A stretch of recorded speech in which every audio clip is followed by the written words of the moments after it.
2 दिन बाद TRE 2.0 होने जा रहा है,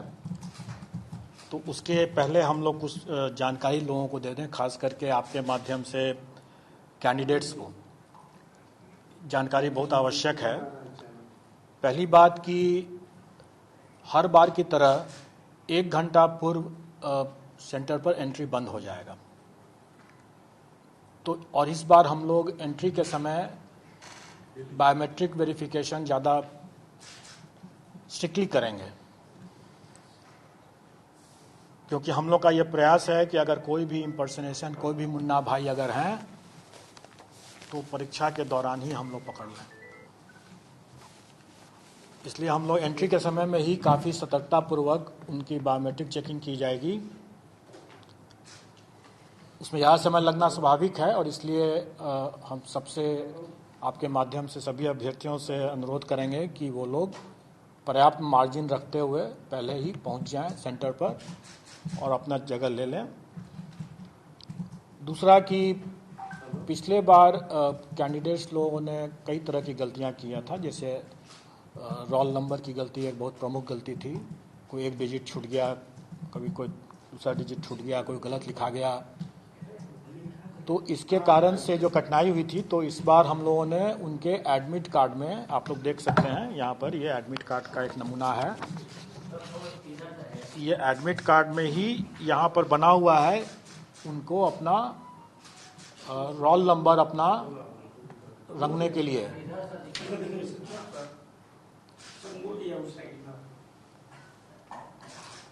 इसमें कोई ऐसा कोई अजूबा चीज़ नहीं है जिसके लिए आपको फ़ोटो खींचने की ज़रूरत पड़े, लेकिन ये उनके लिए है कि अगर वो अपने घर पर बैठे हुए ठंडे दिमाग से, क्योंकि एग्जामिनेशन हॉल में प्रेशर में, तनाव में आकर के वो कई गलती कर देते हैं, इसलिए वो पहले ही अपना रोल नंबर लिख करके और गोला बना लें,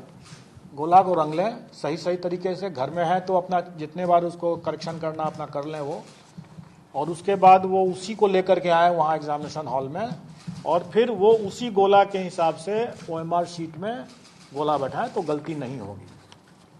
चांसेस कम है गलती होने का। दूसरा, पिछले बार हम लोगों ने देखा था कि वो सब्जेक्ट कॉम्बिनेशन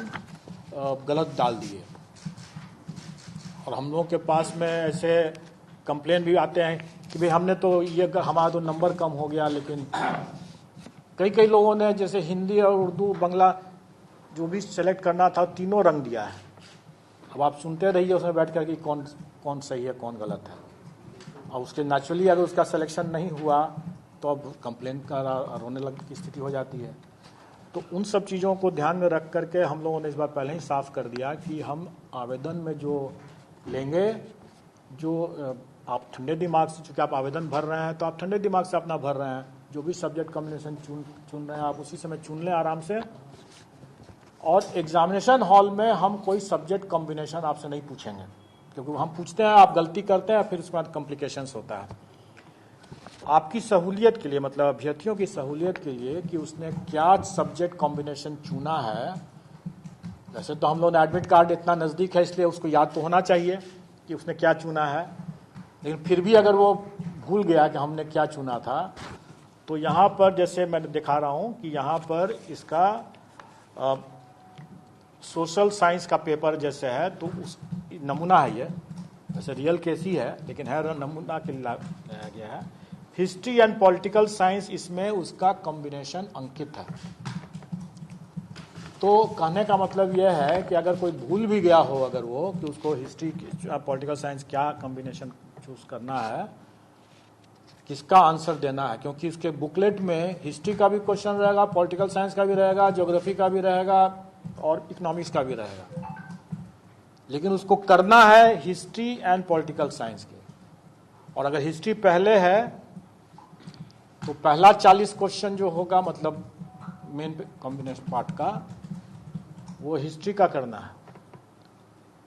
और दूसरा पॉलिटिकल साइंस है तो अंतिम 40 क्वेश्चन जो होगा वो पॉलिटिकल साइंस का ही करना है उसको, क्योंकि जिस सीक्वेंस में यहाँ पर लिखा हुआ है, जिस सीक्वेंस में उसने भरा है, इसी सीक्वेंस में उसको आंसर करना है। और ये सीक्वेंस वहाँ पर दिया हुआ है जो उसने भरा है कि पार्ट ए में हम हिस्ट्री एंड पार्ट बी में हम पॉलिटिकल साइंस, तो उसको उसी हिसाब से प्रथम 40 जो है उसको हिस्ट्री, द्वितीय पॉलिटिकल साइंस, इस तरह से चुनना है। तो सर 100 का क्वेश्चन नंबर, जैसे कि आपने यदि 160 क्वेश्चन दिया इस हिसाब से 150 क्वेश्चन, 160 नहीं है, 150 क्वेश्चन। मैं एक्सप्लेन कर देता हूँ, मैं आपको एक्सप्लेन भी कर देता हूँ, क्योंकि आप लोग भी क्लियर रहें और अपने संपर्क में और अपने मीडिया के माध्यम से अभ्यर्थियों को भी सतर्क कर दें। वैसे हम मुझे उम्मीद है कि अभ्यर्थी ज़्यादा जानते होंगे, क्योंकि उन्होंने इसकी प्रैक्टिस भी किया होगा, तो इसलिए मैं मानता हूं कि वो ज़्यादा जानते होंगे। लेकिन फिर भी आप सबकी जानकारी के लिए प्रथम 30 क्वेश्चन जो हैं किसी भी पेपर में, प्रथम 30 क्वेश्चन जो हैं वो लैंग्वेज क्वालिफाइंग के हैं, और उसके बाद जो 120 क्वेश्चन हैं, जैसे सोशल साइंस का जैसे अभी एग्जाम्पल ले रहे हैं, तो उसमें 40 मतलब क्वेश्चन नंबर 31 से 70 तक जो 40 क्वेश्चन जो हुए वो जनरल स्टडीज़ के होंगे, जो सोशल साइंस पेपर की बात मैं कर रहा हूँ। उसके बाद जो 71 से लेकर के जो 150 तक जो होंगे, तो 71 से 40 उसमें जोड़ दीजिए 110 तक, 71 से 110 तक जो होंगे, ये जो 40 क्वेश्चन होगा, इस कैंडिडेट ने चूंकि हिस्ट्री पहले चुना है, तो 71 क्वेश्चन नंबर से लेकर के 110 क्वेश्चन नंबर तक वो 40 क्वेश्चन जो है वो हिस्ट्री का क्वेश्चन देखेगा और हिस्ट्री के हिसाब से उसमें आंसर भरेगा OMR शीट में। और फिर 111 से लेकर 150 जो क्वेश्चंस होंगे वो उसको पॉलिटिकल साइंस, चूंकि इसमें लिखा हुआ है, तो वो पॉलिटिकल साइंस वाला पन्ना पलटेगा, उसका क्वेश्चंस देखेगा और 111 से 150 पॉलिटिकल साइंस भरेगा।